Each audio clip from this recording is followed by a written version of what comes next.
Votes and proceedings. Please take your seats. Please take your seats. Votes and proceedings. Are we ready? Page 3537. 3539. 3540. 3541. 3542.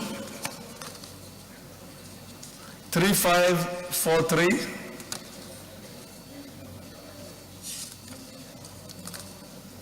3544. 3545. 3546.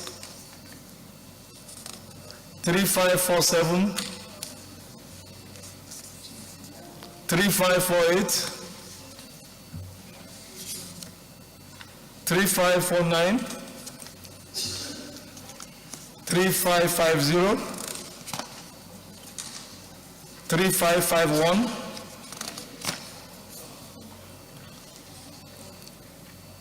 3552. 3553. 3554. 3555. 3556. 3557. 3558. 3559. 3560. 3561. 3562. 3563. 3564. 3565. 3566. 3567. 3568. 3569. 3570. 3571. 3572. 3573. 3574. 3575. 3576. 3577. 3578. 3579. 3580. 3581. 3582. 3583. 3584. 3585. 3586. 3587. 3588. 3589. 3590. 3591. 3592.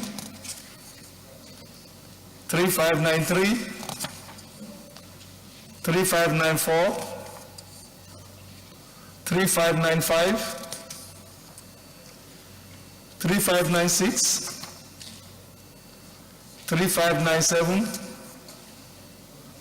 3598. 3599. 3600. 3601. 3602, 3603, 3604, 3605, 3606, 3607, 3608, 3609, 3610, 3611, 3612, 3613, 3614, 3615, 3616, 3617, 3617, 3618. Senator Uche Lydia Ekunife aka Iyom.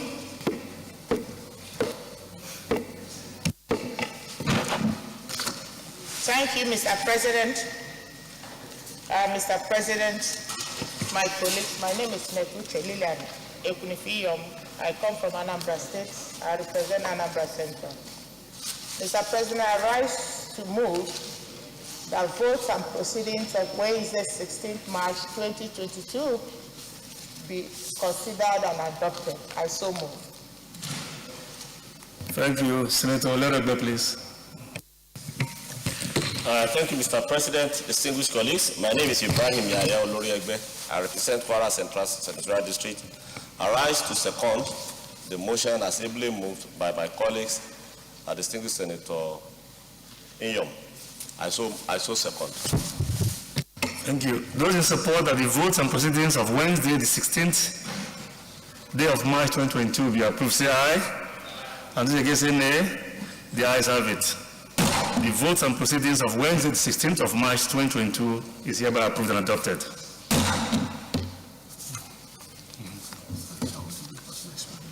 Okay. Okay.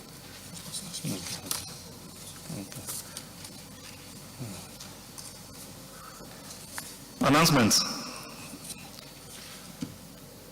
A correspondence from Senator Michael Ama Nanchi, addressed to all senators, dear distinguished senators. Reminder, my late mother, Mrs. Eunice L.M. Ukbai Nanchi's burial. As a burial of my late mother, late Mrs. Eunice L.M. Ukbai Nanchi, Ezine, draw near. You may wish to indicate your interest of attending to enable me know the senators coming to prepare accordingly. The funeral program is as follows. Friday, March 25th, 2022, service of songs, time 6 p.m. Venue, Senator Michael Ama Nanchi's residence, opposite ATM Secondary School, Itimeda, Afikpo South, Ebonyi State. Saturday, March 26, 2022, funeral service, time 11 a.m. Venue, Senator Nanchi's residence. Interment, time 1:30 p.m. Venue, late Pa Samuel Ukba Nanchi's compound. Accept the assurances of my highest regards, Senator Michael Ama Nanchi, PhD.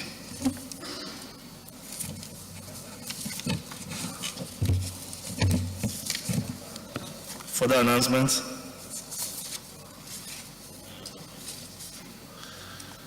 This is a correspondence from the leader of the APC caucus, the Senate leader. APC Senate caucus meeting, notice of meeting. There will be APC Senate caucus meeting to discuss the following. A, CECPC briefing to the caucus on national convention. B, letter to the caucus from the party. C, His Excellency the Honorable Dr. Abdulaziz Yari Abubakar to address the caucus today, March 22, 2022. D, AOB, venue, the Senate President's Conference Room 301.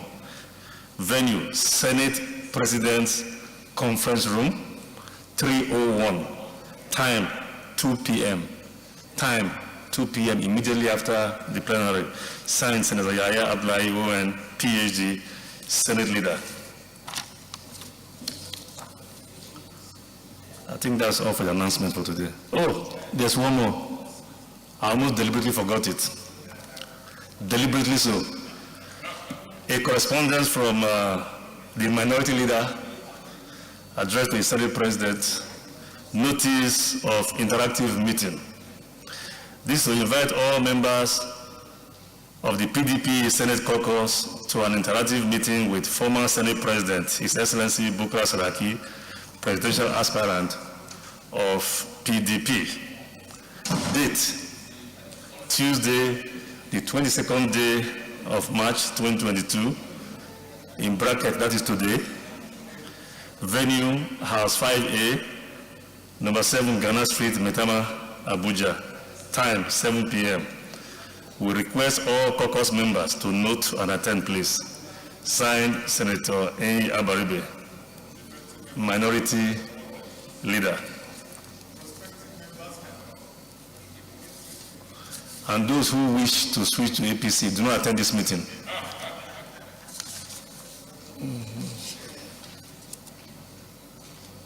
Petitions? Petitions? Petitions, yes, please. Senator Sekibo.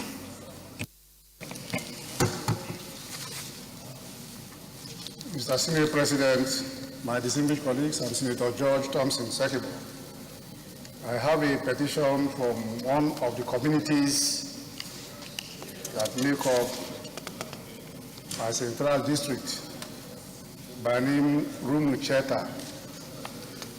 Rumucheta has a parcel of land. Nigerian Air Force acquired part of the parcel of land. And in recent time, instead of restraining themselves to what was given to them and for where they had the CFO, they have amassed more than 10 times that land, taking the entire community. The community said that they don't have enough money to go to court and make trouble with them. They want the Senate to intervene so that they can revise their land back to them. Is there any pending litigation? If not, you may listen.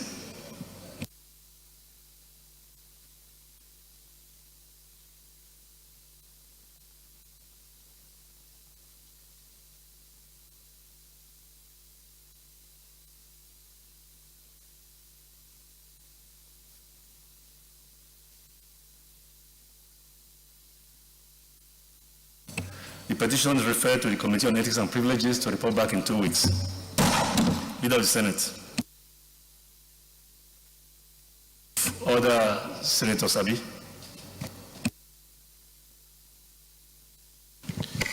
Thank you, Mr. President, distinguished colleagues. I am Aliu Sabi Abdullahi. I represent Niger North Senatorial District and from Niger State. Mr. President, distinguished colleagues, I want to come under Order 42, personal explanation. With your leave, I may want to read. You may proceed. Order 42. By the indulgence of the Senate and the leave of the President of the Senate, a senator may make a personal explanation, although there be no questions before the Senate, but no controversial matter may be brought forward, nor any debate arise upon the explanation. The terms of the proposed statement shall be submitted in detail to the President of the Senate when his leave to make it is sought. Mr. President, earlier I told you last week there was a very serious bandit attack in my senatorial district, specifically affecting Magama and some part of the local government. So I just want to put it on record by making a full personal explanation on that episode. Well, frankly, you did reach out to me earlier and indicated that you wish to bring this other personal explanation. Not being a controversial matter, you may proceed. Mr. President, distinguished colleagues, like I said, I represent Niger North Senatorial District. And as you all may recall, I brought a substantive motion twice reporting what exactly my senatorial district is facing in terms of banditry. And like I noted, with the onslaught against the bandits who are entrenched in Zamfara State, more, and some parts of Kaduna State, anytime there is an onslaught against them, they come into Niger State. And of recent, they've made it more or less like a habit. And I think I have given full details of the last two motions I have. But in this particular case, Mr. President, distinguished colleagues, on Monday, 14th of this month, the bandits in large number, riding on motorcycles with sophisticated weapons, left their Zamfara forest, abroad, and came into Niger State through Mariga local government and Rijal local government. As a result of this, they moved in and had a temporary camp in a town called Libale. Libale has a forest, and that forest is contiguous to the ones leading to Zamfara. And having came to Libale, they encamped there in Anaba ward of Magama local government. Mr. President, on Tuesday, they proceeded where they launched a massive attack against a tomato company in Magama local government, that is NASCO. What is significant here, Mr. President, distinguished colleagues, is that having done that, they proceeded to attack a police station. And in that police station, they killed the DPO, CSP Umar Mohammed Takingari. He was killed while addressing his men for the next operation they are having. And along him, ASP 1 Maganda, ASP 2 Abdullahi Gambo were all killed. As we all know, because of the insecurity situation, vigilantes and other volunteers work together with them to assist. In the process, members of the vigilante corps of that local government were killed. Halilu Isa, Yakubu Patuga, Ayuba Makeri, Sunday Nuhu, Dauda Sunday Dandodo, and Michael Bako, all residents of NASCO and environs. They were all brutally murdered because they were unarmed. And the bandits just swooped on them and brutally murdered all of them. Mr. President, distinguished colleagues, this was a very sad day because the DSP I talked about, who is the divisional police officer for Magama local government, was very, very active in helping to douse all the criminalities in that local government. And I must say that members of that local government truly felt that they lost somebody that very day. It was a very touchy moment, a very emotional one. And of course, like you could see, it has really infuriated even some of the residents to the extent that some people are even being attacked as a result of that episode. So, Mr. President, like I said, I decided to bring this personal explanation to put it on record, because anytime we bring this, we want to urge that the security operatives who are doing a very wonderful job so far, they are trying their best, because arising from this, within that same week, these same bandits were later ambushed in Bangi area, that is in Mariga local government, and they met their Waterloo.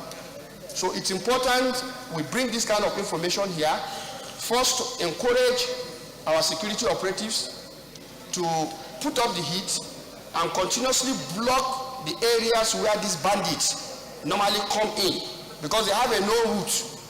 And by the last two motions I gave, truly they've worked with some of this information and we've seen tremendous response. Mr. President, because I came under personal explanation, I may only ask that we give them 1 minute silence. Thank you very much. Thank you very much, Senator Sabi. As you clearly indicated, you came under personal explanation, so this is not subject to debate. Be that as it may, I also understand why you chose to come under personal explanation. But let me just add that based on the last couple of motions,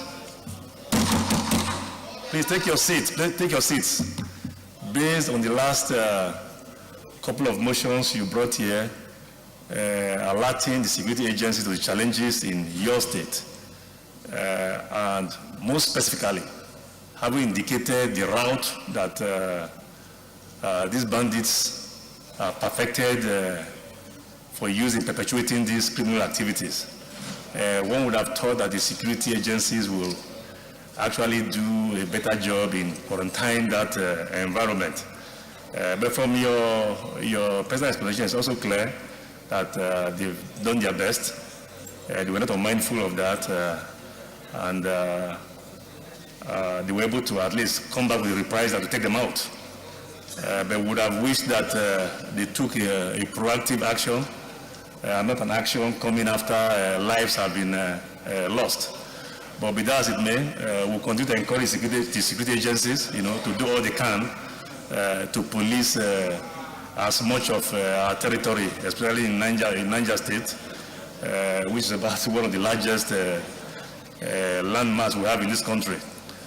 So having said that, we take a minute of silence in memory of those who passed. 1 minute silence, please.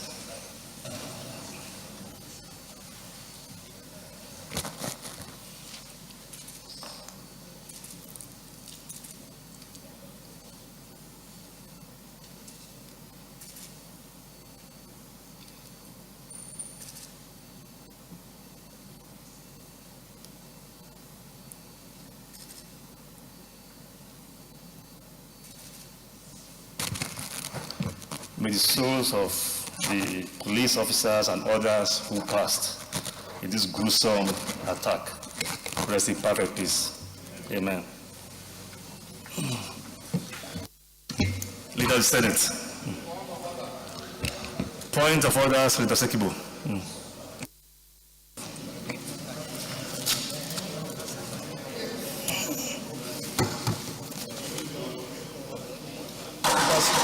Senior President, please take your seats. Take your seats, please.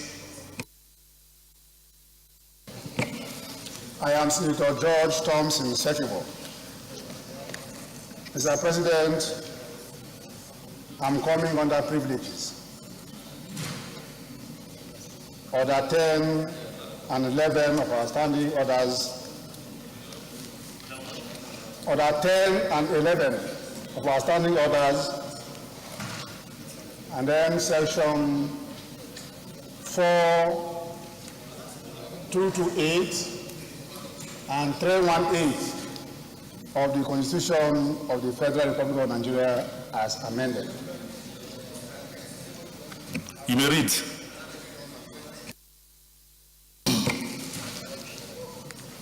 Order 10 says this: any senator may arise at any time to speak upon a matter of privilege suddenly arising, and he shall be prepared to move without notice a motion declaring that a contempt or breach of privilege has been committed, or referring the matter to the Committee on Ethics and Privileges. But if the matter is raised in committee of the whole Senate, the chairman shall leave the chair to report progress. 11. When a matter of privilege at any time arises, the President shall, until the matter is disposed of, or let the debate on a motion thereon is adjourned, suspend the consideration and decision of every other question, provided that precedence over other businesses shall not be given to any motion if, in the opinion of the President of the Senate, a prima facie case of breach of privilege has not been made out or the matter has not been raised at the earliest opportunity. That's from our standing rules. Mr. President, I go to section 4 of the Constitution. The legislative powers of the Federal Republic of Nigeria shall be vested in the National Assembly for the Federation, which shall consist of a Senate and a House of Representatives. The National Assembly shall have power to make laws for the peace, order, and good government of the Federation or any part thereof, with respect to any matter included in the exclusive legislative list set out in Part 1 of the second schedule to this Constitution. The power of the National Assembly to make laws for the peace, order, and good government of the Federation with respect to any matter included in the exclusive legislative list shall, save as otherwise provided in the Constitution, be to the exclusion of the House of State, the House of Assembly of the State. That is Section 4. I will stop at this point. Sir, I will take you to Section 228. We proceed.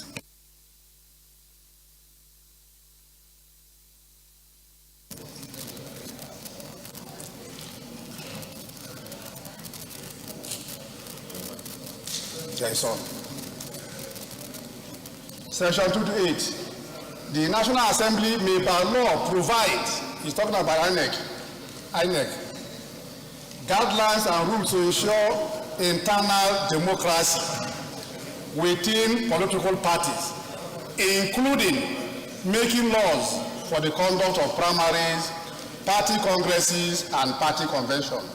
Take note.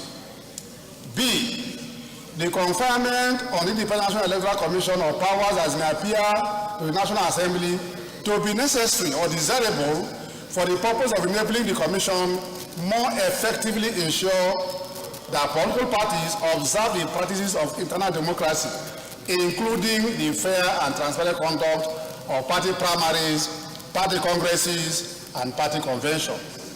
D, I leave C. D, for the conferment on the Commission of other powers as may appear to the National Assembly to be necessary or desirable for the purpose of enabling the Commission more effectively to ensure that political parties observe the provisions of this part of the Constitution. Now go to Section 318.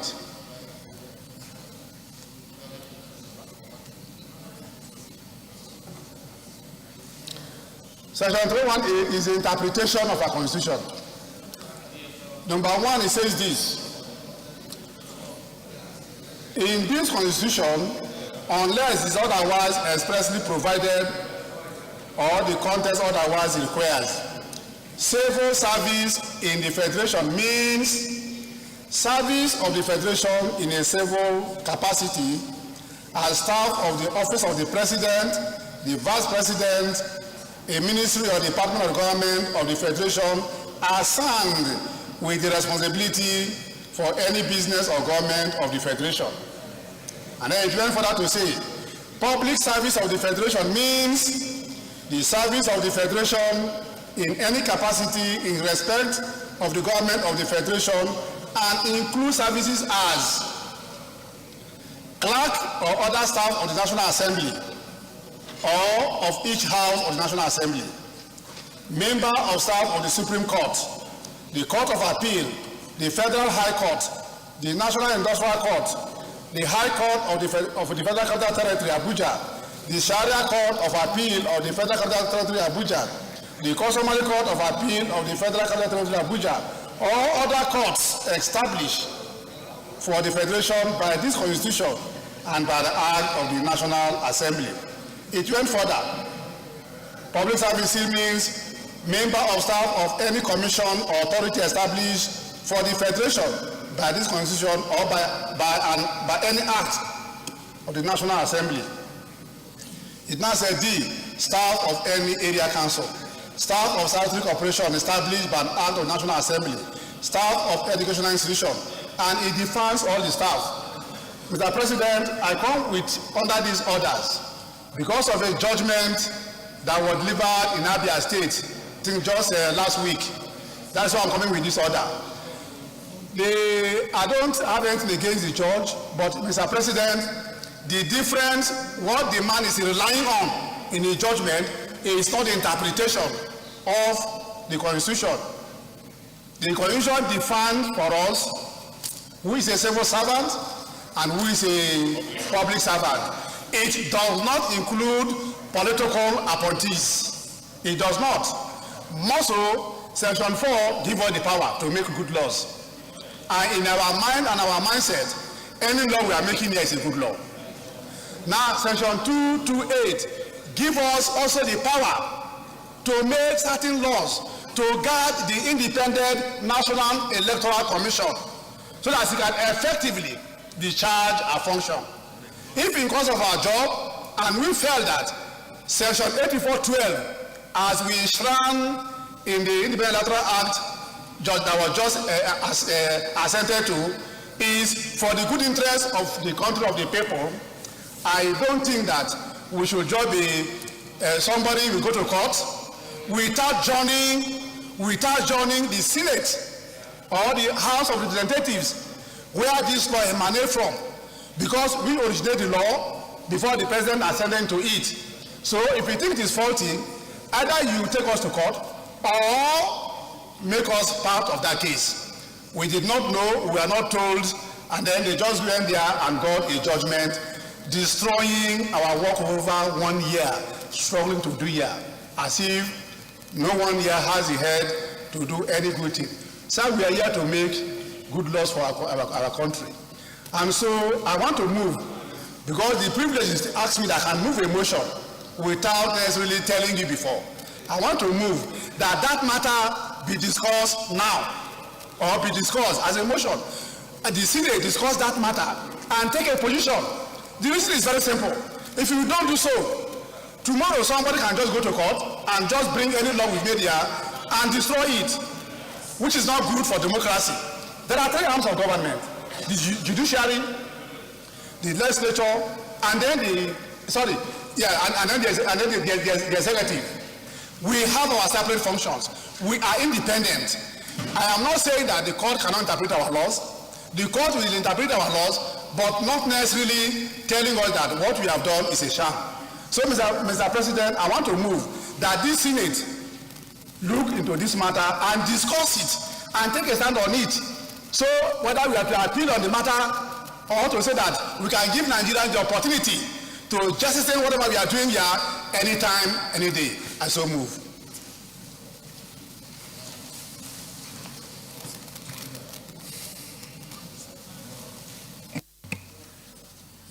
I think this is what I would do.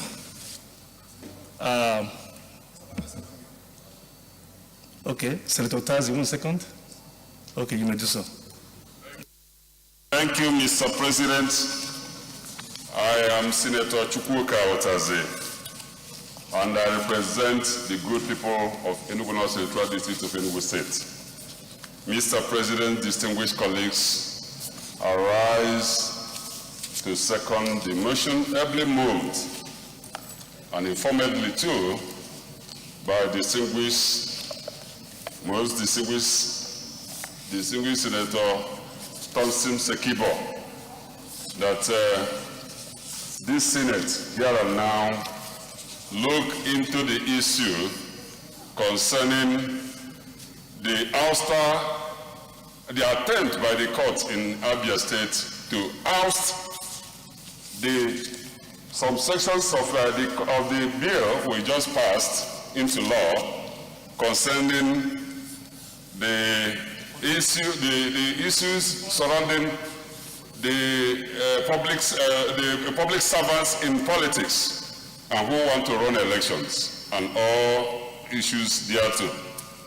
I second it and ask that this Senate discusses here and now. Thank you so much, Mr. President. Thank you. I think the issue raising through my mind of this point of order is not so much the merit or otherwise of it. There's no debate that there is merit to this. The question becomes whether we take it now or we move it to tomorrow when the Senate President is here. We'll probably have a much bigger house. Yes, Chief Whip. Mr. President, I will advise that we wait for the Senate President. So first, we should have, I'm coming, please. Allow me to, you have said, did I disturb you, Senator Dazen? We will wait for the Senate President. So first we'll have executive session, then we'll come back to make decision. We will be willing to deal with this issue tomorrow, Mr. President. Thank you. Senator Gobiru. Yep. Oh. Yeah. Thank you very much, Your Excellency, distinguished colleagues. I support the motion, but with a caveat, because it's good if we can take it tomorrow. We take it tomorrow, because tomorrow is Wednesday, live. And at the same time, if you look at us, we are not many. So we want as many people as possible so that we can take decision. So I support that we should take it tomorrow, Your Excellency. Let me take the newly minted Danama of Keyama Emirate. Please, go ahead. Senator Suleiman. Thank you, Mr. President, my distinguished colleagues. Mr. President, we have a president seated here today. You are the Senate President as we speak. However, because of the sensitive matter, we need to have a robust engagement and we need a good quorum so that whatever decisions we are going to take is going to be something that will keep to our standard. So I support that we wait till tomorrow to debate this issue, Mr. President. Senator Ekunife, please.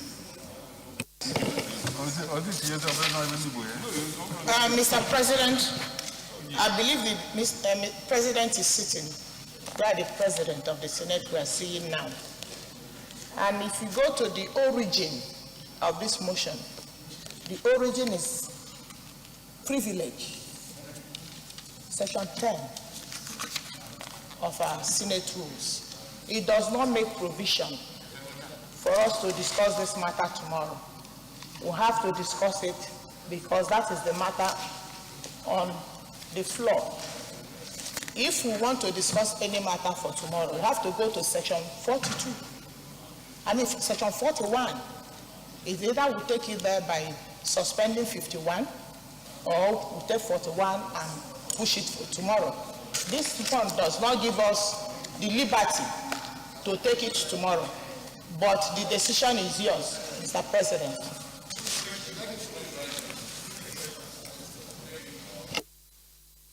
Those in favor that we take this motion tomorrow say aye.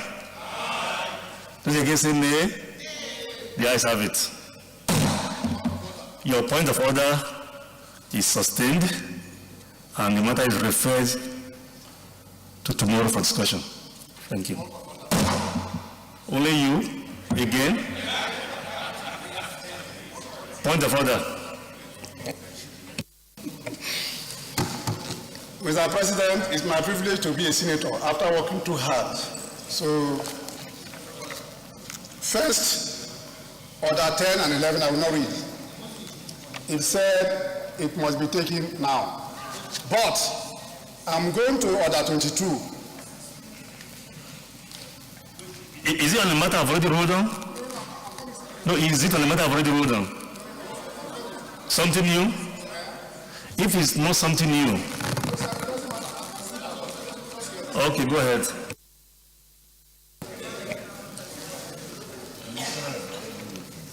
Order 22. In the absence of the President of the Senate, the Deputy President of the Senate shall perform all the duties and functions of the President of the Senate. I am just saying that one so that let it be on record, so that what we have done now should not be a precedent. Otherwise, tomorrow somebody will say. Absolutely, no. Senator Kibo, excuse me. Please take a seat. The reason I took this decision is because I want a fuller house. I want a fuller house for this debate because this matter is very, very fundamental, and it will be good to have the input of all senators. And I'm not sure that people had notice. I'm not sure that people were privy to the fact that these discussions will arise this morning. So I think it's in the best interest of this chamber that we give all of our colleagues, or as many of our colleagues as possible, the opportunity to show up tomorrow and make their input. That is the reason for the decision. Thank you very much. Leader of the Senate. Point of order.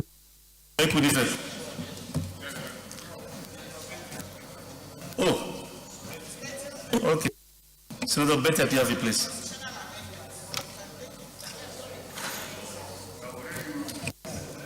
Mr. President, my name is Senator Betty Apiafi. I represent Rivers West Senatorial District. My point of order is on privilege. Our privilege is breached, Mr. President, as Senator Sekebo has said. So all I'm saying is that fine, if we want to move this privilege issue to tomorrow, then let it come as a substantive motion tomorrow. So I've already ruled that they bring it tomorrow as a motion, yes. I've done so.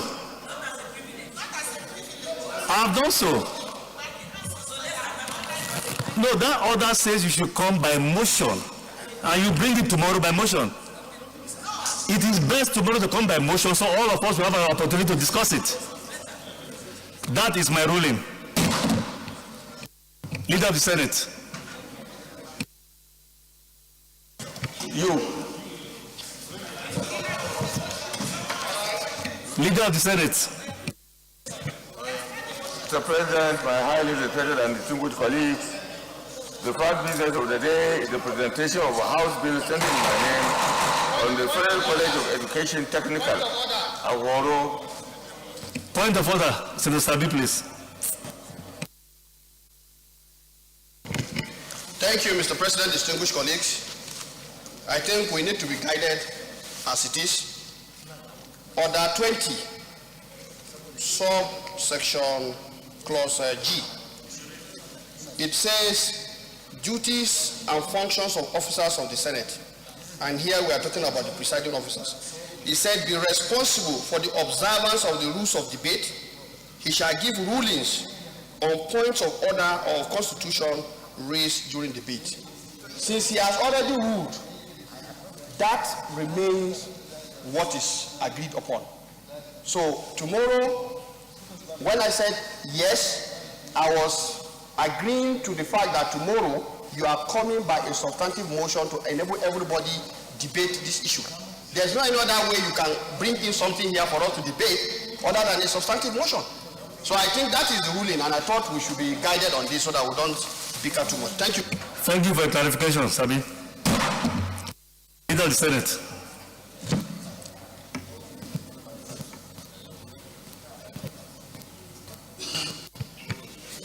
Mr. President, my highly respected and distinguished colleagues, the first business of the day is the presentation of a House bill standing in my name on the Federal College of Education Technical Aworo Bayelsa State Establishment Bill 2022. Mr. President, we would invite the Clerk of the Senate to read the short title of the bill. Clerk of the Senate. Mr. President, distinguished senators, Federal College of Education Technical, Aworo, Bayelsa State Establishment Bill 2022, first reading.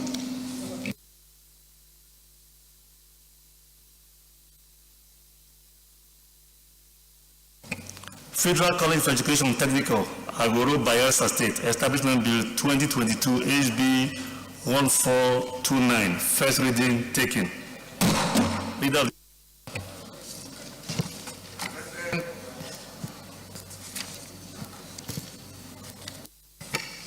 Mr. President, my highly respected and distinguished colleagues, the second business of the day is the presentation of a House bill standing in my name on the Federal Capital Territory Abuja Area Courts Act Amendment Bill 2022. Mr. President, may we invite the Clerk of the Senate to read the short title of the bill. Clerk of the Senate.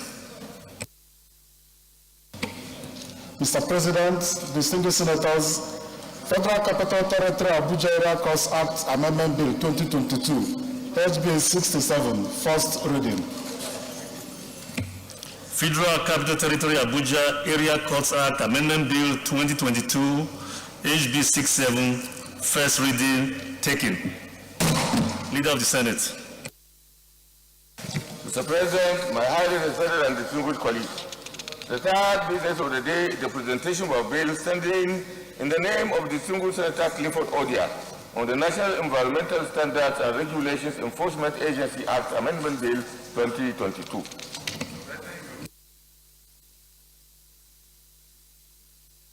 Clerk of the Senate. Mr. President, distinguished senators, National Environmental Standards and Regulations Enforcement Agency Act Amendment Bill 2022, SB 915, first reading. National Environmental Standards and Regulations Enforcement Agency Act Amendment Bill 2022, SB 915, first reading, taken. Leader of the Senate. Mr. President, my highly respected and distinguished colleagues, the fourth business of the day is the presentation of a bill standing in the name of distinguished Senator Uche Lilie Okunufe on the Army Color Prohibition of Use Act Amendment Bill 2022. Mr. President, you may wish to invite the Clerk of the Senate to read the short title of the bill. Clerk of the Senate. Mr. President, distinguished senators, Army Color Prohibition of Use Act Amendment Bill 2022, SB 924, first reading. Army Color Prohibition of Use Act Amendment Bill 2022, SB 924, first reading, taken. Leader of the Senate. Mr. President, my highly respected and distinguished colleagues, the fifth business of the day is the presentation of a bill standing in the name of distinguished Senator Obasani on the Compulsory Treatment and Care of Victims of Gunshots Act 2017, Amendment Bill 2022. Mr. President, you may wish to invite the Clerk of the Senate to read the short title of the bill. Clerk of the Senate.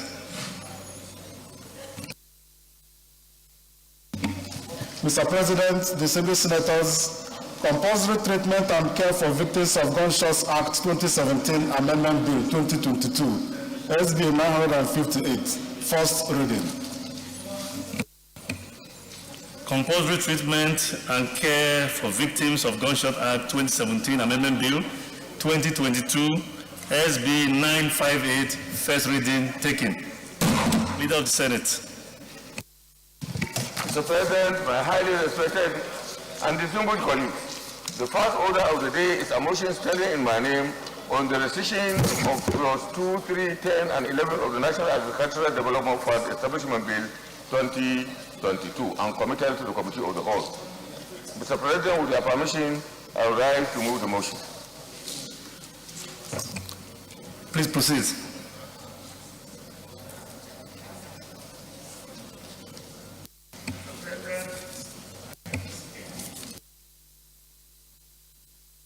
Recommittal of some clauses of the National Agricultural Development Fund Establishment Bill 2022 to the Committee of the Whole.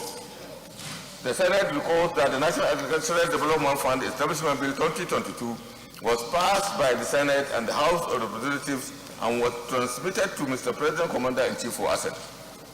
Senate observes that after critical examination of the bill by Mr. President Commander-in-Chief, some fundamental issues which require fresh legislative action on the following clauses were observed. These clauses are clause 3, clause 2, clause 3, clause 10, and clause 11. The Senate is aware that a technical committee of the Senate and the House of Representatives have worked on the affected clauses on the bill. The Senate is desirous of the need to address the observations by the committee and make necessary amendments. And relying on Order 1B of Senate Standing Order, Senate accordingly resolves, 1, to rescind its decision on the affected sections of the bill as passed, and recommit same to the Committee of the Whole for reconsideration and passage.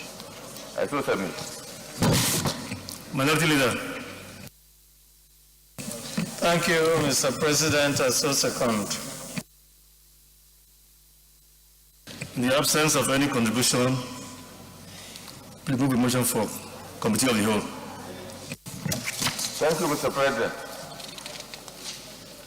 I rise to move a motion for this session to resolve in the Committee of the Whole to consider recommittal of this amendment. I so submit. Minority Leader. Thank you, Mr. President. I so second. Those in support of the motion say aye. Those against say nay. The ayes have it. Committee of the Whole.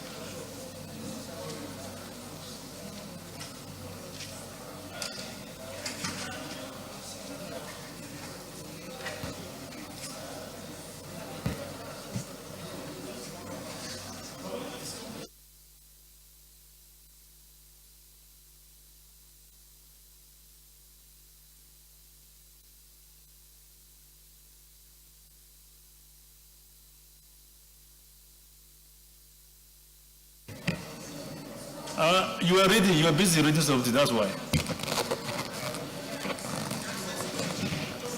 I said so. I said in the absence of any comment, you should move the motion for Committee of the Whole. And you moved and you seconded. And that's why we are here.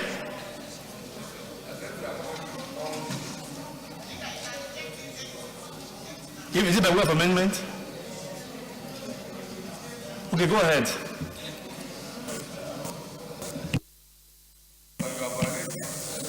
Thank you, Mr. President. My comment actually is on the bill brought from the Committee of the Whole. What I'm asking is that everything we see just says retained, retained, retained. We ought to have had what was in the original, what they accepted, and then their recommendation. Because what we're seeing here, you don't even know what they changed.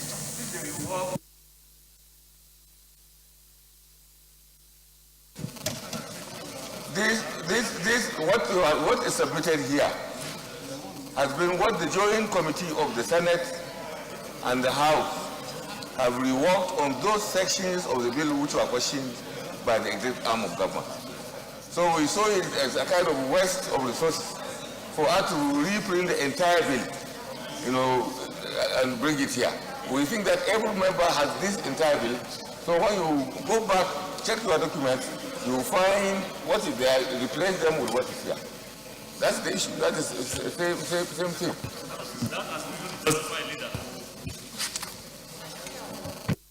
The assumption is justified. Okay. We have a few clauses here we're dealing with. Those in favor that clause 2, 4 part will be say aye. Those against say nay, the ayes have it. Clause 3. Those in favor that clause 3, 4 part will be say aye. Those against say nay, the ayes have it. Clause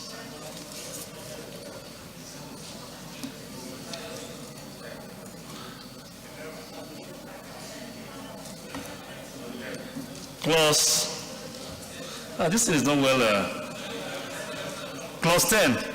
Those in favor that clause 10 for part of the bill say aye. And those against say nay, the ayes have it. Clause 11. Those in favor that clause 11 for part of the bill say aye. And those against say nay, the ayes have it.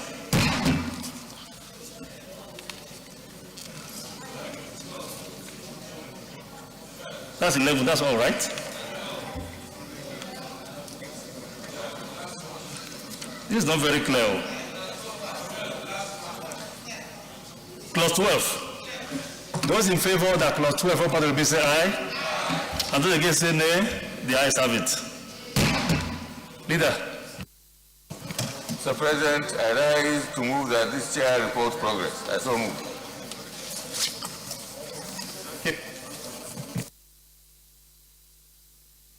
Thank you, Mr. President. I so second. Those in favor of the motion say aye. And those against say nay. The ayes have it.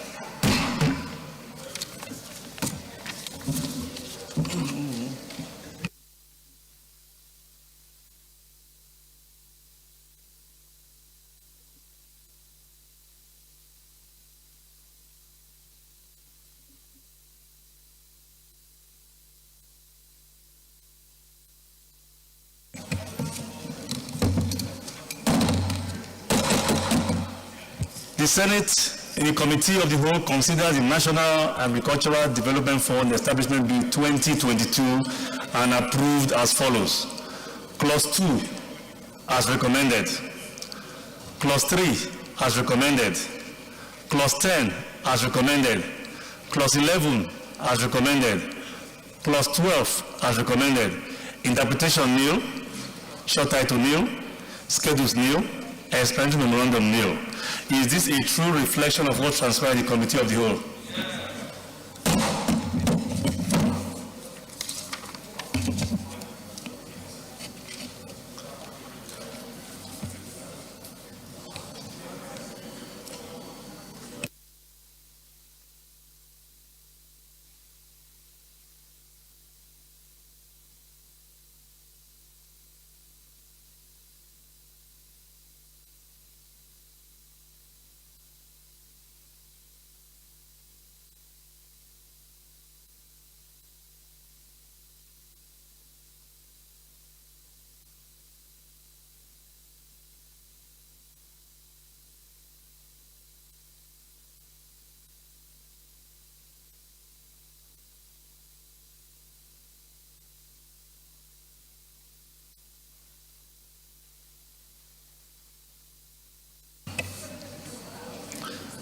The clerk of the Senate is directed to reflect the amendments of the bill accordingly and is passed. Leader of the Senate.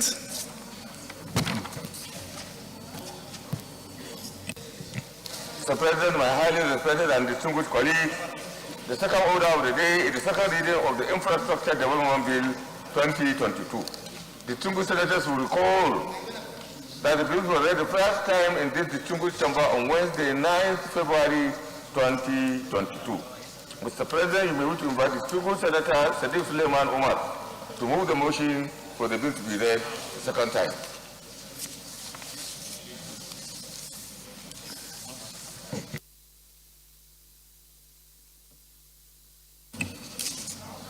Senator Umar Sadiq Suleiman, Kwara North, the newly minted Danama of Kayama Emirate in Kwara State. Congratulations. You may proceed, please.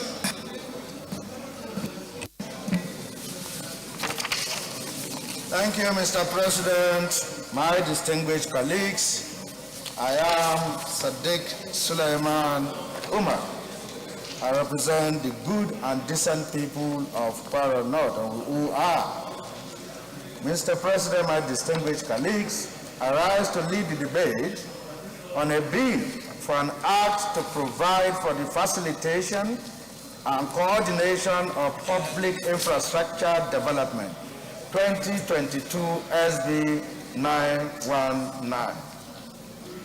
Mr. President, my distinguished colleagues, it is with great sense of privilege and honor that I rise in this hallowed chamber to lead the debate on the bill for an act to provide for the facilitation, coordination of public infrastructure development, to ensure that the infrastructural development in the country is given priority in planning, approval, and implementation, to ensure that the development goals of the country are promoted through infrastructure development, to broaden the scope of funding for infrastructural development so as to improve management of such infrastructure during all life cycle phases, including planning, approval, implementation, and operations, and to provide for matters incidental thereto.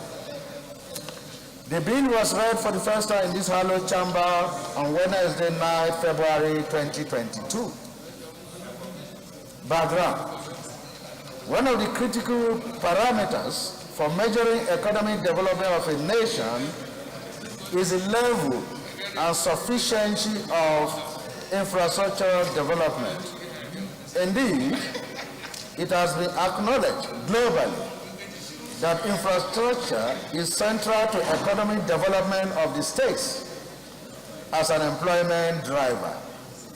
Infrastructure, therefore, underpins economic and social development of any society, and Nigeria as a country is not an exception. The Ministry of National Planning, as it was then called, in a 30-year roadmap infrastructure development plan known as National Integrated Infrastructure Master Plan, NIIMP, had projected that Nigeria requires at least $2 trillion for infrastructural development over the next 3 decades. Investment in infrastructure is therefore an imperative for our country because of decades of inadequate national development plans leading to lack of infrastructure development in most communities, especially in the rural areas.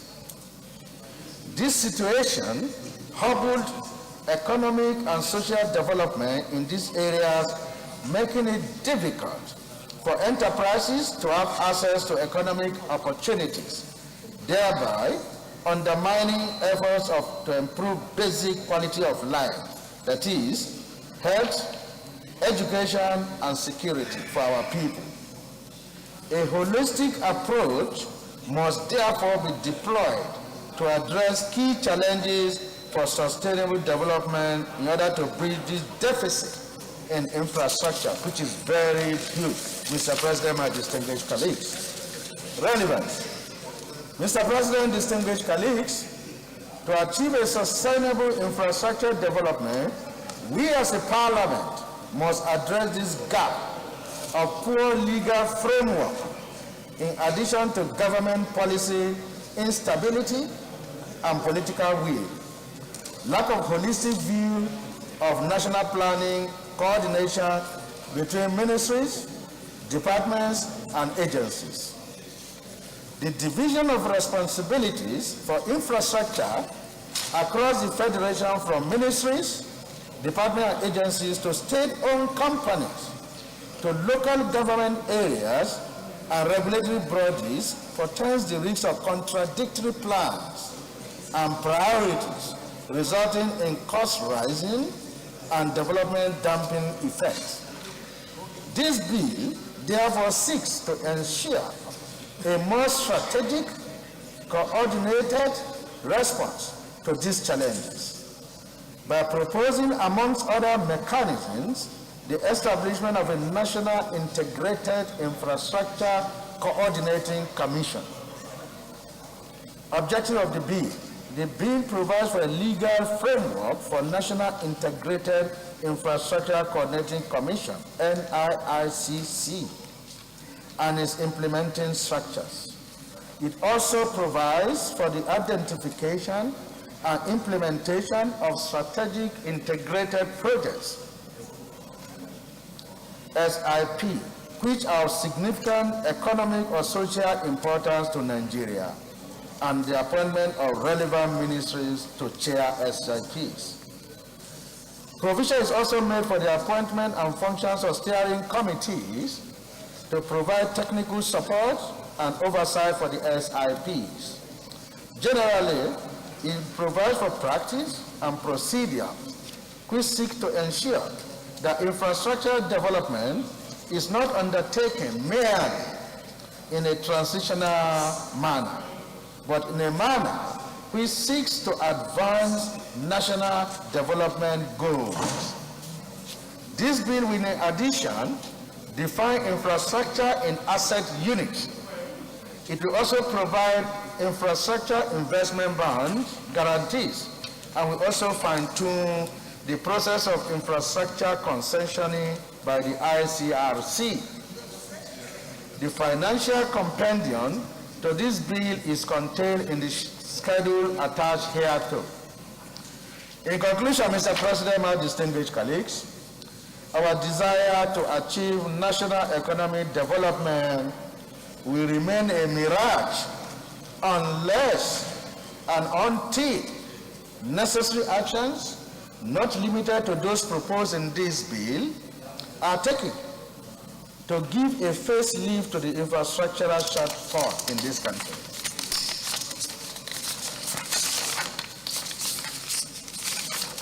Indeed, given the scarce resources, addressing these backlogs while maintaining adequate infrastructure for the economy and fast-growing areas require careful prioritization and collaboration. I accordingly urge you all to support this bill and ensure its speedy passage into law. I thank you, and may God bless you all. Thank you, Mr. President, for the opportunity. Thank you very much, Senator Ibn Ala. Thank you very much, Mr. President and my distinguished colleagues. First, I must start by saying that I was in difficulty to determine who the sponsor of this bill is. Having looked behind and I saw the royalty exhibited by distinguished Senator Sadiq. That's on a lighter note. But on a very serious concern, first, I rise to second the second reading of this bill, which is a very important bill. And the poser and the reason for doing so, Mr. President, is that we must have establishments that will enable us to know who to hold accountable on issues of maintaining general infrastructures that are being built by the government, because we don't have anybody to hold responsible. I will give you an example. From 1999 to date, we have budgeted close to 1 trillion in trenches for the maintenance of office equipment and the rest. But Mr. President, go out and look at our federal secretariat. They cannot even paint the outside to maintain the beauty of that structure, sorry. And then who do you hold responsible? Mr. President, you will remember when we made an attempt to say this very structure built with taxpayers' money is deteriorating and it needed some maintenance at that time, which will be cost effective. People didn't understand. They made so much noise for it. Now, what will have been used 2 years back to maintain this infrastructure has skyrocketed now to almost 2 to 3% of that amount, which is a very serious drain on the taxpayers' pocket. So, the reason why this bill should be supported is that first, if you look at what it will cost us and do what is referred to as cost-benefit analysis, the financial compendium is only giving us about 589 million, if I'm right. Just like we stay here day in, day out and make huge savings for this country, more especially from the committee of my brother and friend, Matthews Oregide, which has to do with public accounts. People don't appreciate because the money is not physical as far as they are concerned, but we know it's a saving to the government. So when you look at this particular bill, it's an intended intervention of the Senate to make sufficient saving and then begin to hold people to account. Mr. President, you have traveled all over the world. You have seen how public infrastructures are managed. Clean environment, clean houses, good roads, you know, all rendering services to the people.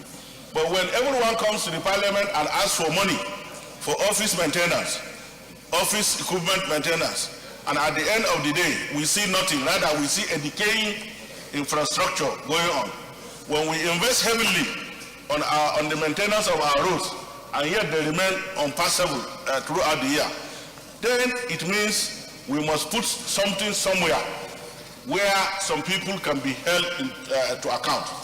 And I think that this is a very nice move, a bold one, and it should be supported by each and every one of us, more especially when the primary function of Parliament is to ensure prudent use of the resources of the taxpayer. And if that is the function, then it means any attempt by anybody to ensure that people are held to account in the management of the resources of this country is a laudable one that should be supported by each and every one of us. Thank you very much, Mr. President. Thank you, Senator Nara. Senator Mamadou Bima, please.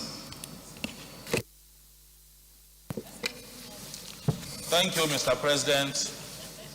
My highly respected distinguished colleagues, my name is Senator Bima Muhammad Enegi. I rise to support and to second the motion raised by our colleague, the Dan Amar of Kayama. First of all, I would like to highlight the importance of infrastructural development to national development. In this country, we have a lot of ministries and agencies that are involved in infrastructural development. There's no proper coordination. There's no synergy between these agencies. So the importance of this bill is to establish the National Integrated Infrastructure Coordinating Commission. So there will be proper coordination, there will be proper synergy, there will be collaboration. This commission will serve as the coordinating body between the various MDAs, the states, because the states also come up with their infrastructural development. But presently, there's no coordinating agency. So the importance of this bill is to establish that agency. And I think it's very important for everybody seated here, every senator seated here, to support this bill. I so support. Thank you, Mr. President. Thank you, Senator Bima. I'll take just one more, and I'll put the question. Senator Bakia, please.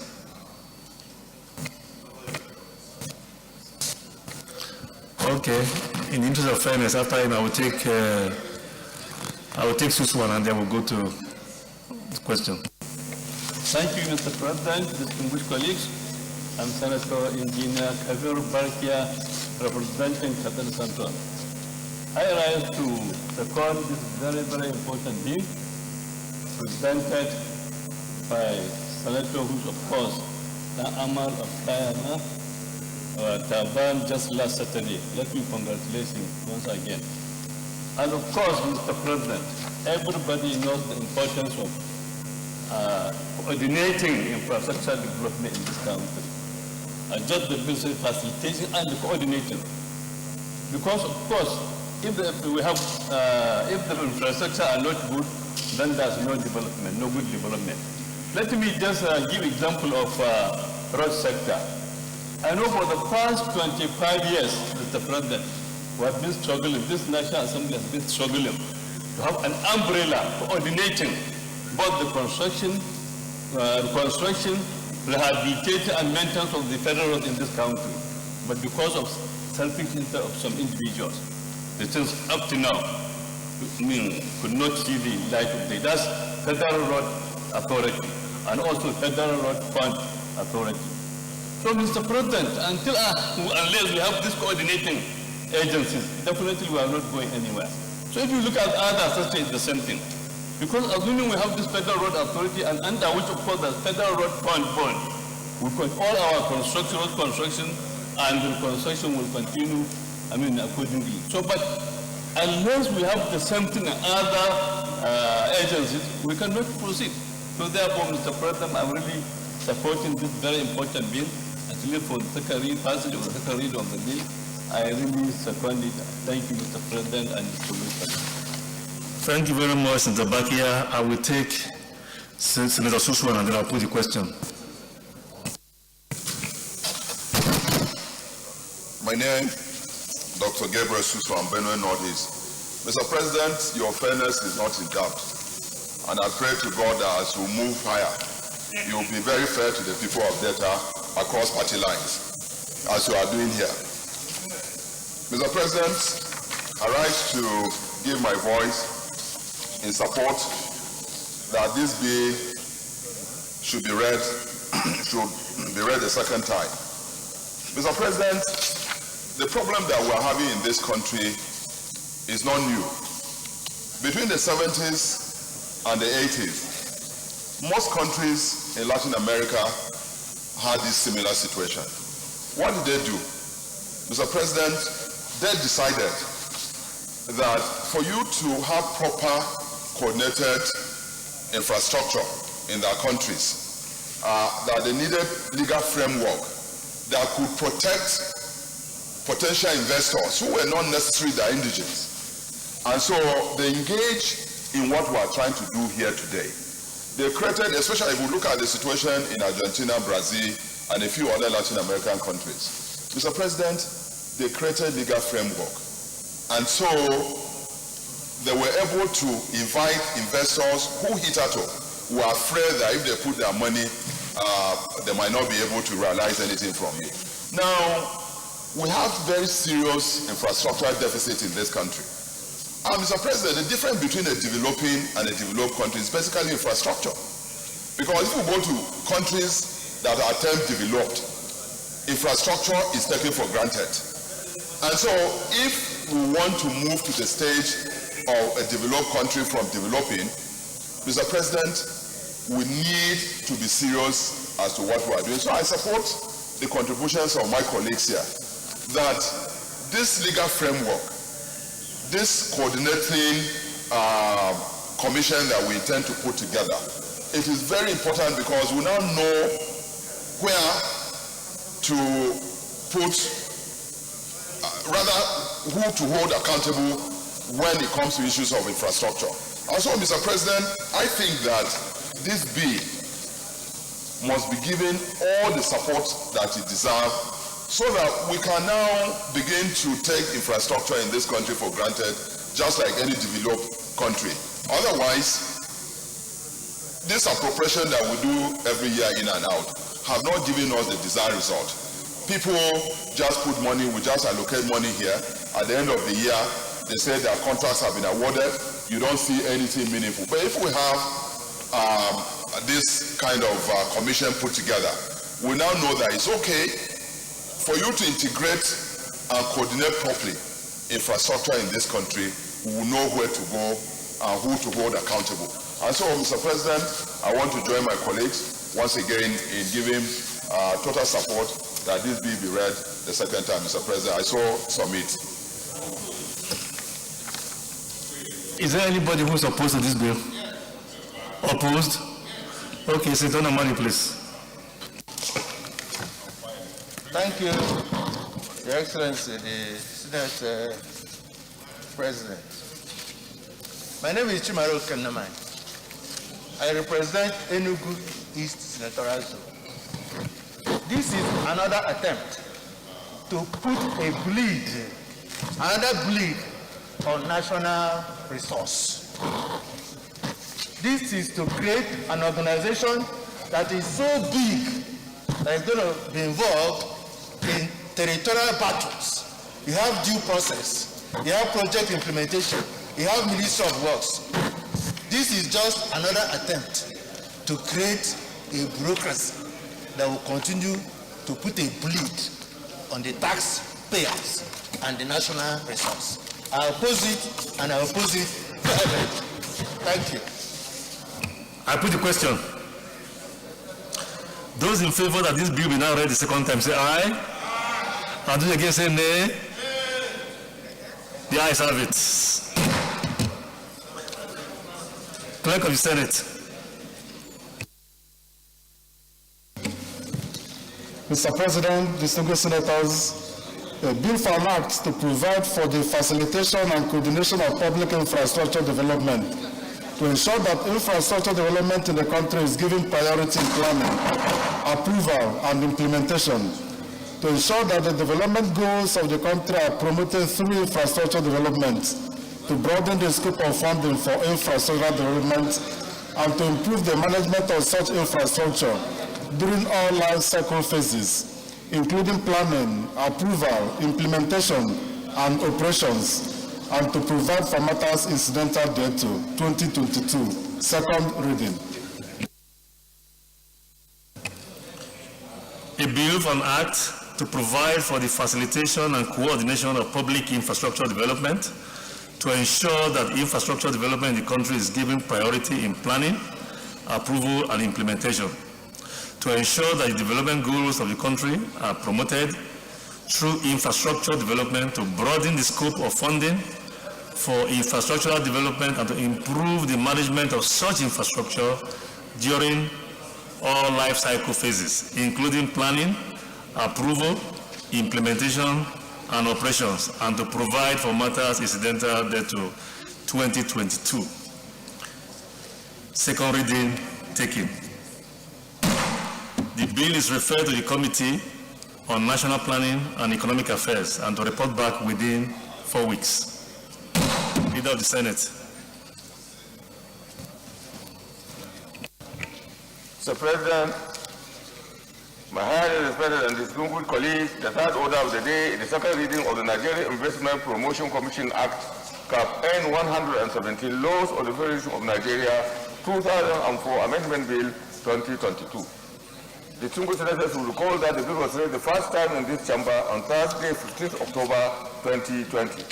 Mr. President, you may wish to invite distinguished Senator Uche Lilian Ekwenife to move the motion for the bill to be read the second time. Senator Uche Lilian Ekwenife.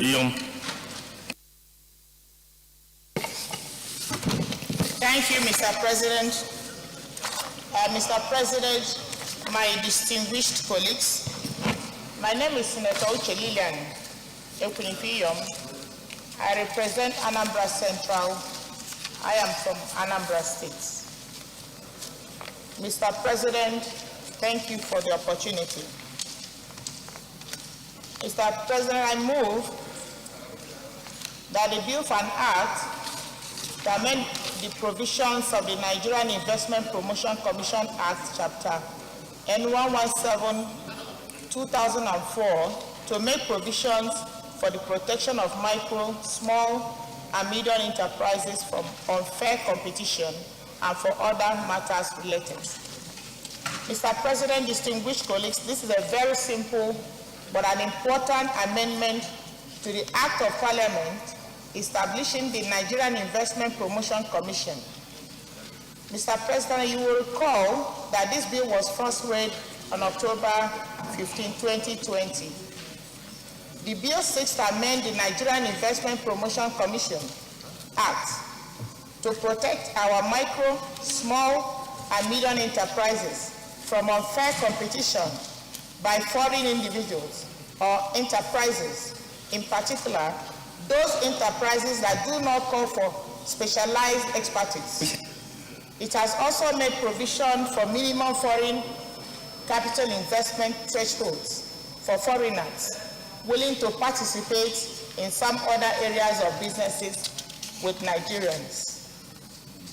Mr. President, unemployment rate in Nigeria increased from 23.1% in Q3 of 2018 to 27.1% in Q2 of 2020 and has moved to 35% as at the end of 2021. Similarly, the poverty rate in Nigeria stood at 40.1% at the onset of COVID-19 and has since increased to 42.8% as at 18 November 2021. More so, it is logical to assume that a larger portion of Nigerians, households, and individuals that make up these numbers depend largely on micro, small, and medium enterprises for survival. Consequently, this bill seeks to amend the Nigerian Investment Promotion Commission Act to protect that very critical sector of our nation's economy from unfair competition. Mr. President, my colleagues, across countries, analysis revealed that Ghana, with headquarters of African Continental Free Trade, Liberia and other African countries, Investment Act imposes restrictions on foreign ownership of or entry into certain businesses' activities and make provision for minimum foreign capital investment thresholds in their countries. Looking at the legal framework and policy documents of African Continental Free Trade Zone, to which Nigeria is signatory to, it is imperative that we should be deliberate in legislations relating to our trade and commerce. As a matter of policy and in liaison with various government agencies, we must begin to review our laws in such a manner that should place our country at an advantageous position within the world's largest single market that African Continental Free Trade Area has become. That is what this bill seeks to address. Mr. President, of the 5 instruments that will govern African Continental Free Trade Area, the 3 most critical ones are, number 1, rules of origin, negotiating forum, and monitoring and elimination of non-tariff barriers.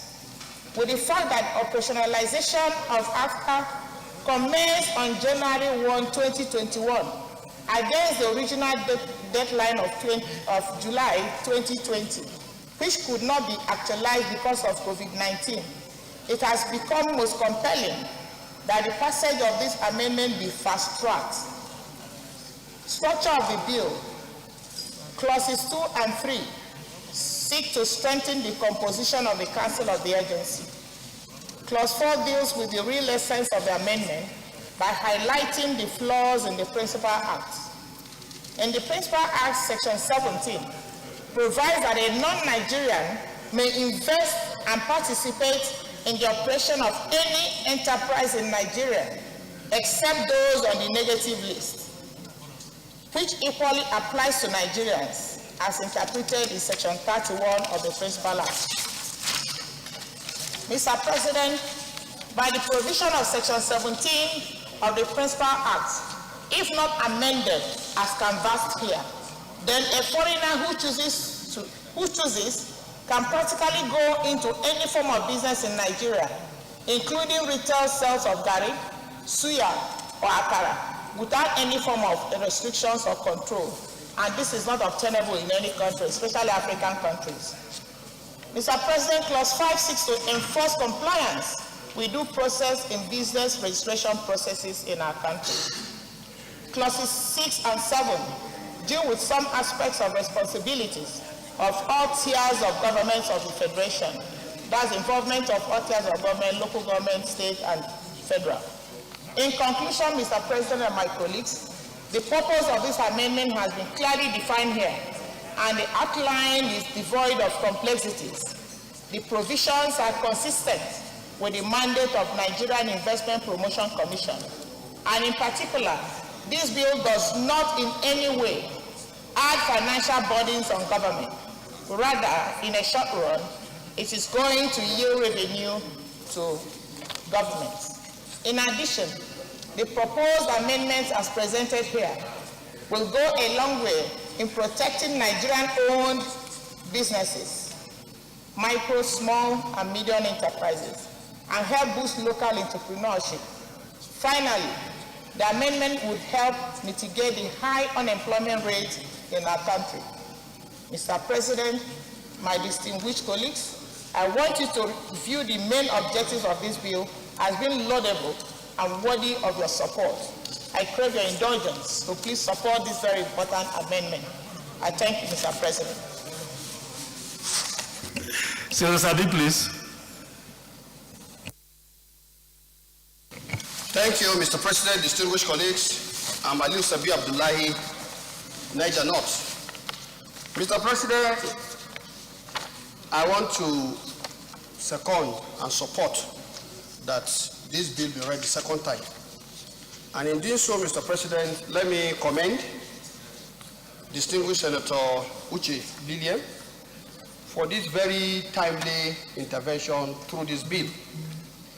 As it is, many times when we go into international treaties, agreements, and the like, such as we have with AFTA, we do not take time to look at the consequence of our action by such agreements, such that we come back home to look at our laws and see areas where we need to make intervention. Distinguished Senator Lillian has just done that, and I want to congratulate her on this. And I want to say that obviously, if we don't put our house in order, definitely Nigeria will become a dumping ground. A dumping ground not just from the international arena, what you call overseas, but even within our own continental Africa. And I think it is time, given the huge human resources we have, the abundant natural resources we have, that we begin to put our acts in order, put our house in order through instruments like this. Mr. President, distinguished colleagues, it might interest you to know that there are many popular delicacies that Nigerians are used to. And internationally, people are already going to create the fake ones and importing them into Nigeria. The case of pomo that we talk about, for example, there was a toxic pomo that was brought simply because people felt pomo is a delicacy in Nigeria. And I think these are some of the issues that we just have to take a very serious look at. If you look at the economy, the small, medium, micro enterprises that you see our Nigerian citizens, participating on in the streets and all around the country, many of them using that same little or micro enterprise to sponsor their children through university education. I think, Mr. President, will be committing the greatest suicide if we allow a situation where our citizens are now being made to compete unfairly, for that matter, in these areas that have become their specialty. Like it is being said, what is Nigerian is Nigerian. And I think until we commoditize it and perhaps export it out through known standards, I think it should be protected so that our people can truly benefit from what they have done. In international trade, for example, there is issue of geographical indication, which clearly means if, for example, there is a food that is being produced in a part of the country, the ingredients used to prepare it is so specific and so unique, that area should be protected. And I think the case of, for example, ofada rice comes to mind. When you say ofada rice, it's ofada rice. It's Nigerian. And anybody who is trying to mimic that should be made to do that through some due process. So I think amending this Promotion Act, as suggested by distinguished Senator Lillian, will help to address some of these issues. And of course, as we see the implementation of this continental trade agreement, Nigerians should begin to be empowered to take advantage rather than to be disadvantaged. With these few comments, Mr. President, distinguished colleagues, I urge my colleagues to support that this bill be read the second time. Thank you very much, Senator Barajibre. Sorry, sir. Thank you, Mr. President. That's right? Okay.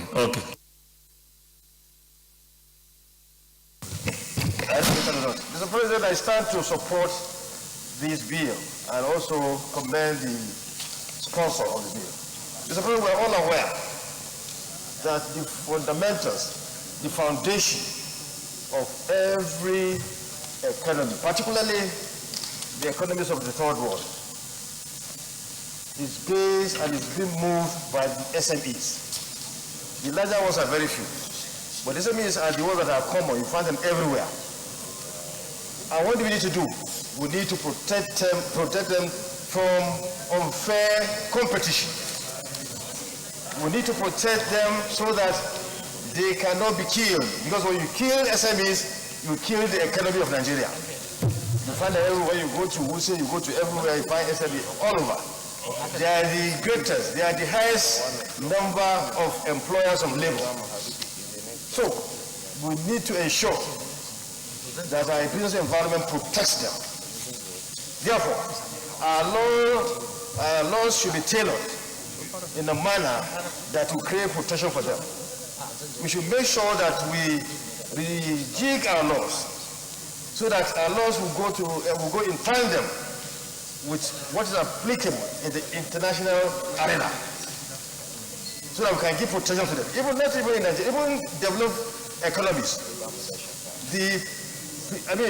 Those that the companies, the entities that really matter, that are doing well, that create jobs at SMEs. Therefore, any law that will protect them should be welcome. That's why I stand to support this bill. When the bill goes to the next stage of processing, let us look at what is happening in other nations, in other economies of the world. What are the laws that have been applied to promote and to protect SMEs?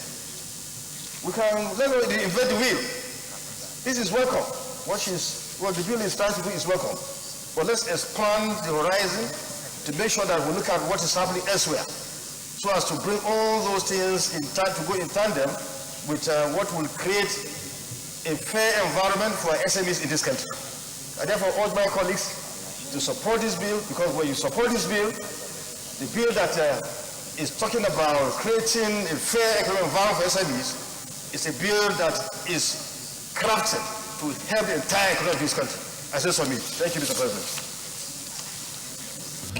Thank you. I'll put the question. Those in favor that the bill be now read a second time say aye. Those against say nay. The ayes have it. Clerk of the Senate.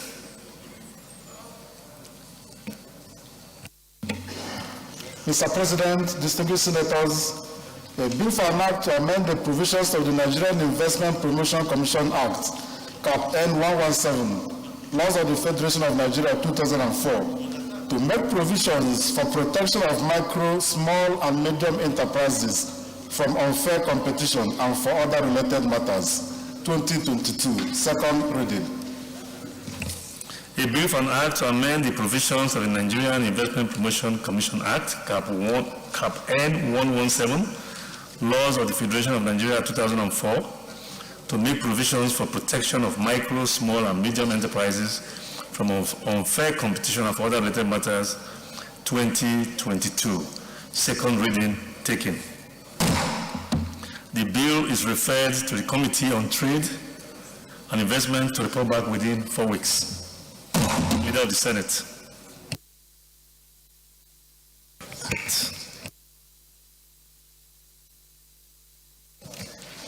Mr. President, my highly respected and distinguished colleagues, the fourth order of the day is the second reading of the Quarantine Act, Cap Q2, Laws of the Federation of Nigeria 2004 Repeal and Reenactment Bill 2022.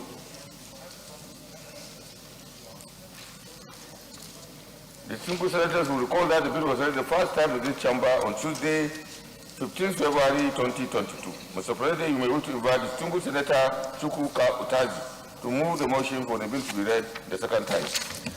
Senator Chukwuka Utazi. Thank you, Mr. President. My beloved, distinguished colleagues, I am Senator Chukwuka Utazi, and I represent the good people of Enugu North Central District of Enugu State. Mr. President, and my distinguished colleagues, permit me to lead the debate on the general principles of this bill. Recall that this bill was read for the first time on Tuesday, the 15th day of February 2022. The Quarantine Act, Laws of the Federation of Nigeria LFM 2004, which was enacted in 1926, is deficient in the aspect of enforcing quarantine and self-isolation of the infected person at or during the outbreak of dangerous contagious diseases, epidemics and or pandemics in the country. The bill seeks to effectively address these gaps and put in place a legislation that is up to date with modern realities regarding the management of diseases, epidemics, or pandemics by expanding the scope and interpretation of dangerous infectious diseases beyond what is contained presently in the Quarantine Act. Objectives. The primary objective of this bill include the following. 1. To repeal the Quarantine Act 2004 and establish a comprehensive legal and administrative framework for handling outbreaks of infectious and contagious diseases that portend major threats to public health and safety within Nigeria or likely to be transmitted into Nigeria or outside the borders if no emergency health measures are put in place by appropriate authorities to control the spread or infection rates. 2. To establish Port Health Authority. 3. Create legal, institutional, and regulatory framework to ensure transparent, effective, and efficient management, administration, and operation of Port Health Authority and disease surveillance at all points of entry in Nigeria. 5. To institutionalize global best practices for the reduction of morbidity, mortality, and disability due to communicable and non-communicable diseases at points of entry. 6. To strengthen and integrate existing disease surveillance system at all points of entry in Nigeria.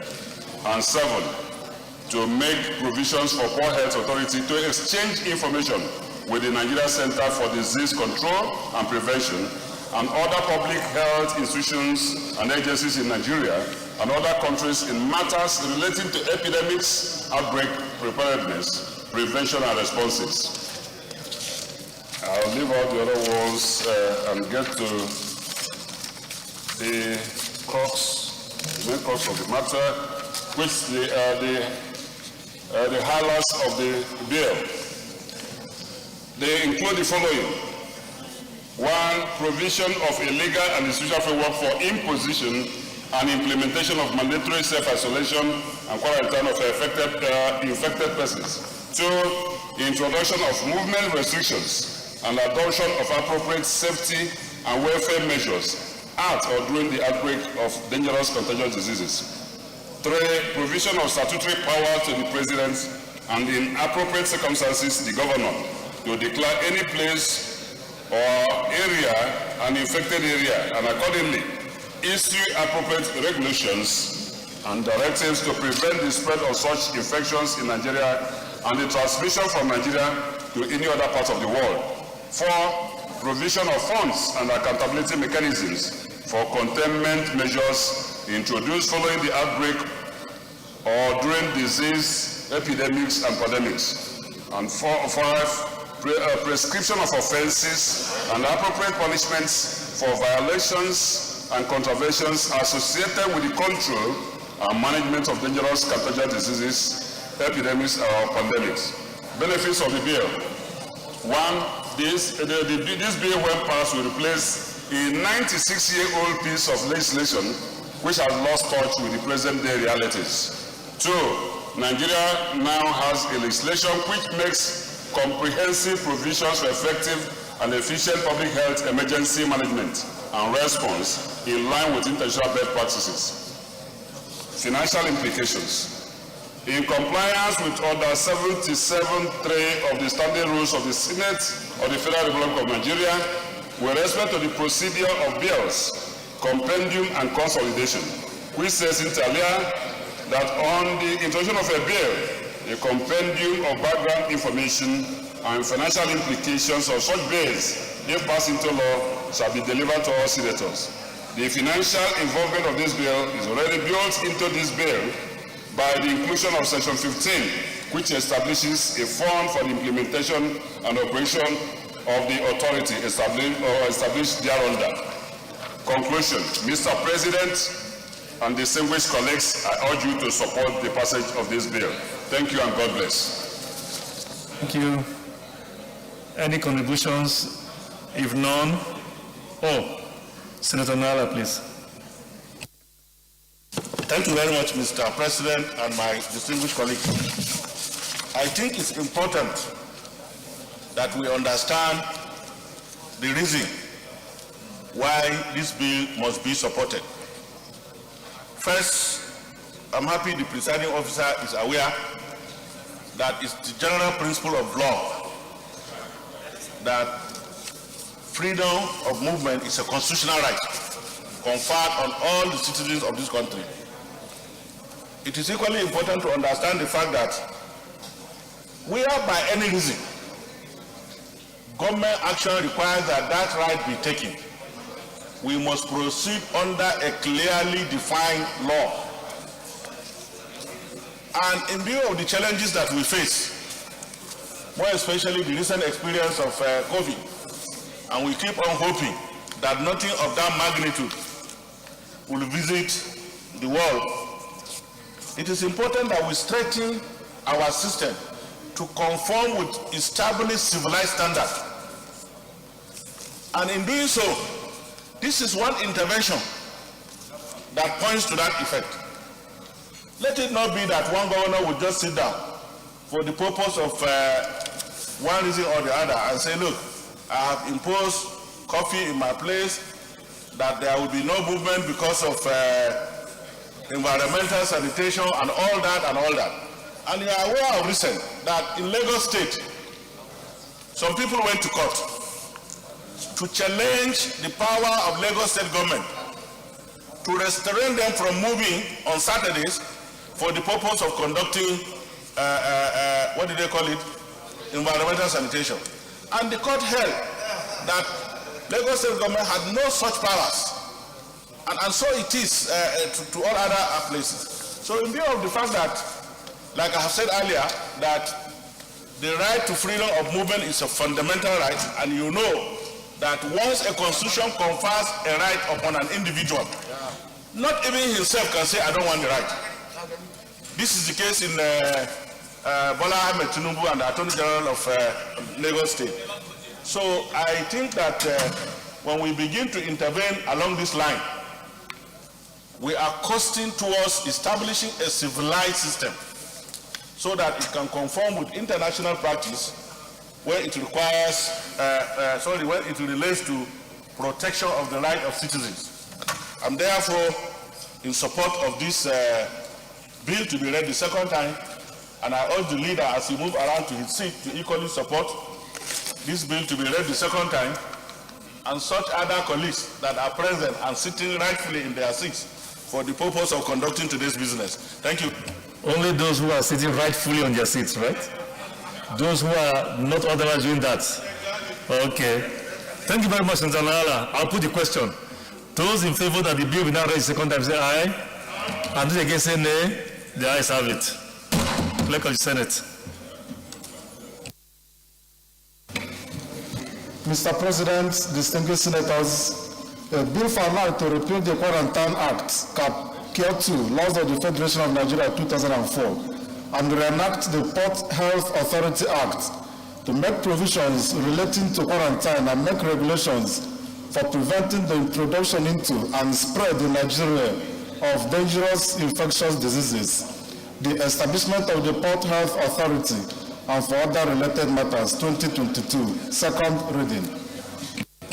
A bill for an act to repeal the Quarantine Act, Cap Q2 Laws of the Federation of Nigeria 2004, and reenact the Port Health Authority Act to make provisions relating to quarantine and make regulations for preventing the introduction into and spread in Nigeria of dangerous infectious diseases, the establishment of the Port Health Authority, and for other related matters, 2022, second reading taken.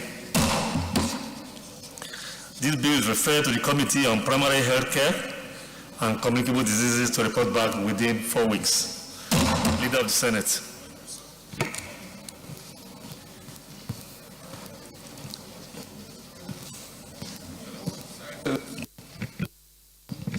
Thank you, sir. Mr. President, my highly respected and distinguished colleagues, the fifth order of the day is a motion standing in the name of the distinguished Senator Degi Eremia Yobio Barakuma on the urgent need to check the alarming trend of inhuman treatment and torture of Nigerian citizens by foreign nationals in the country. Mr. President, we wish to invite distinguished Senator Degi Eremia Yobio Barakuma to move the motion.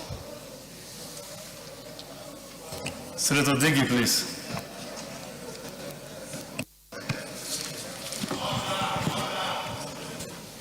Mr. President, distinguished colleagues, my name is Senator Degi Eremia.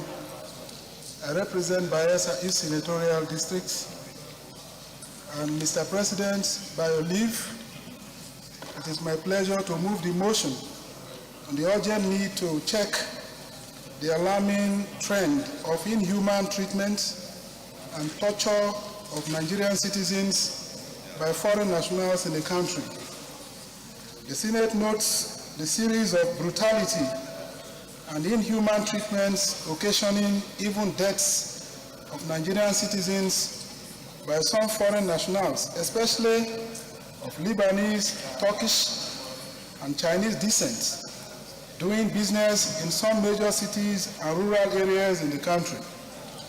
Worried about the recent case of brutality in the FCT Abuja, lettered against one Anayo Friday in Dubisi, security personnel working with Kogas Security and Services Limited, and two others, including a Shadian, a certain Amos, attached to Husseini Technical Company, Gudu District, a company in the business of servicing of caterpillars and heavy-duty machineries.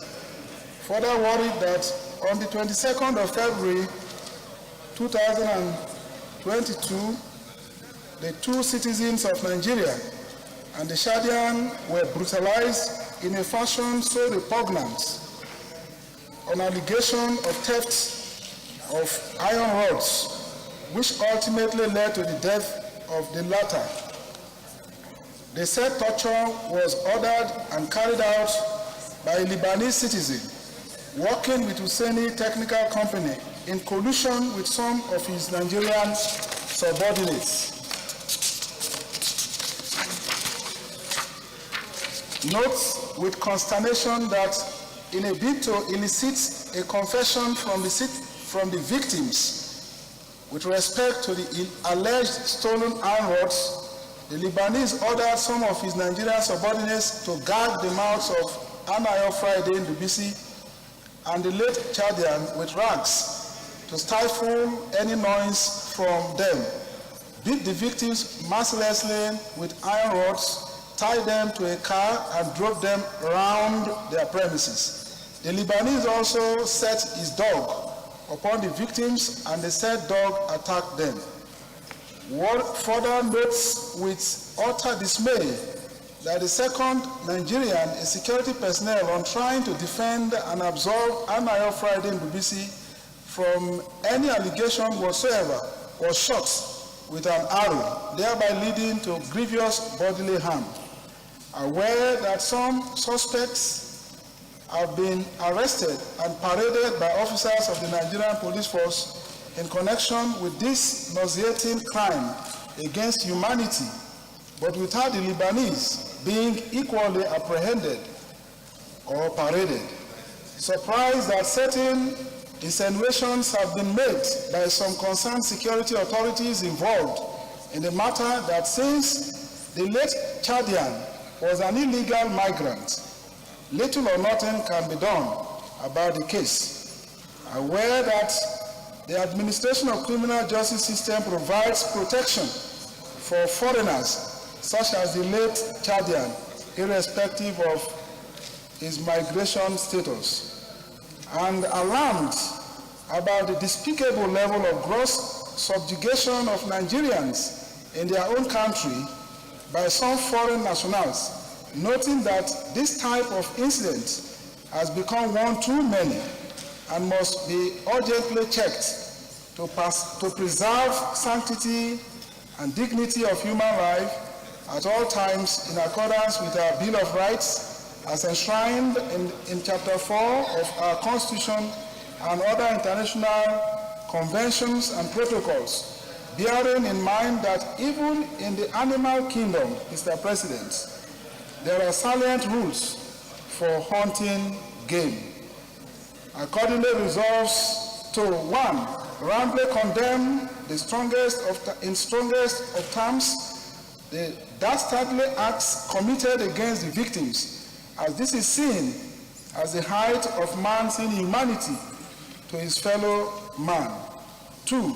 Call on the Inspector General of Police to commence thorough investigations into these wicked acts of the said Lebanese in question, his dog, and similar infractions by other foreign nationals acting by themselves or in collusion with Nigerians or members of the Nigeria Police Force. Upon conclusion of investigations, those found culpable should be prosecuted in accordance with our laws to serve as a deterrent to others. And 3, urge the Ministry of Labor and related MDAs to take adequate steps to address the labor-related issues in respect of this case and other similar ones to ensure that the rising trend of this nature of crime and criminality is curbed. I so move, Mr. President. Senator Jibril Issa, a.k.a. Echocho. Your Excellency, sir, thank you very much. Your Excellency, the President of the Senate, distinguished colleagues, I am Issa Jibril, representing the very good people of Kogi East. Your Excellency, first I want to thank the sponsor of this motion for bringing this issue to the fore.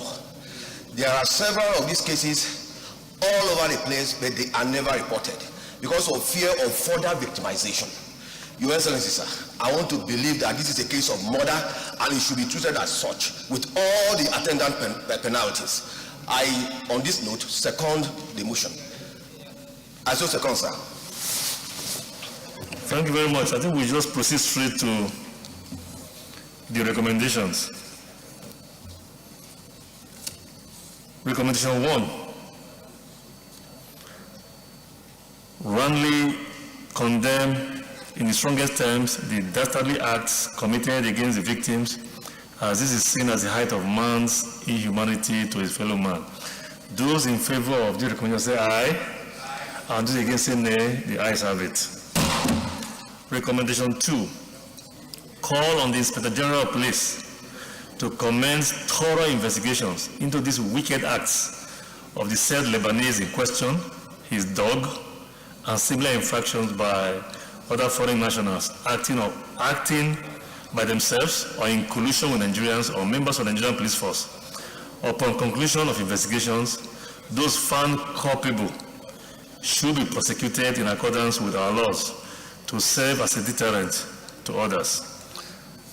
Those in favor of the recommendation say aye, and those against say nay. The ayes have it. Recommendation 3. Urge the Ministry of Labor and related MDAs to take adequate steps to address the labor-related issues in respect of this case and other similar ones to ensure that the rising trend of this nature of crime and criminality is curbed.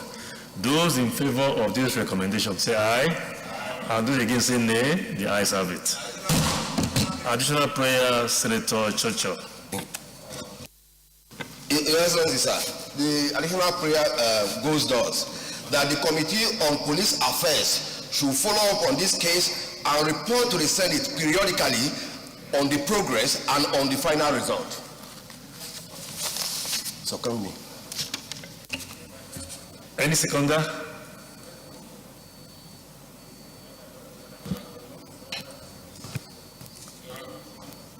Senator, 30 seconds.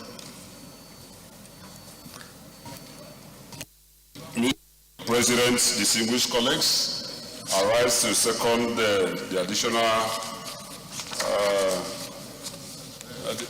prayer as moved by my distinguished and brother colleague from Kogi. I say second. Thank you. Those in favor of this additional prayer say aye, and those against say nay. The ayes have it. Leader of the Senate.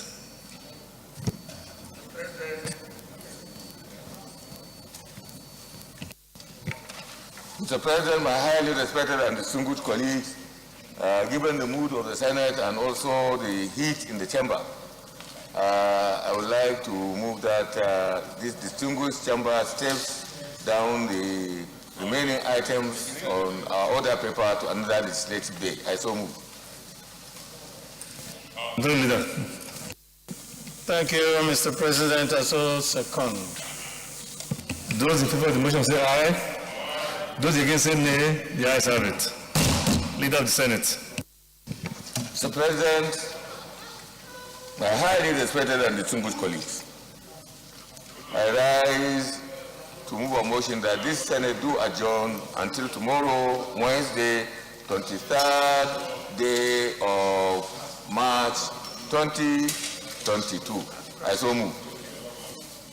Minority Leader, please. Thank you, Mr. President. I reluctantly second.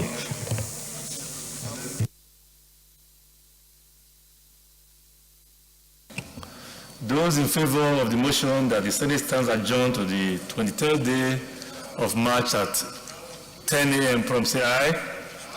And those against say nay. The ayes have it. The Senate stands adjourned until the 23rd day of March, 10 a.m. 2022. And Senator Abaribe can remain here. Thank you very much.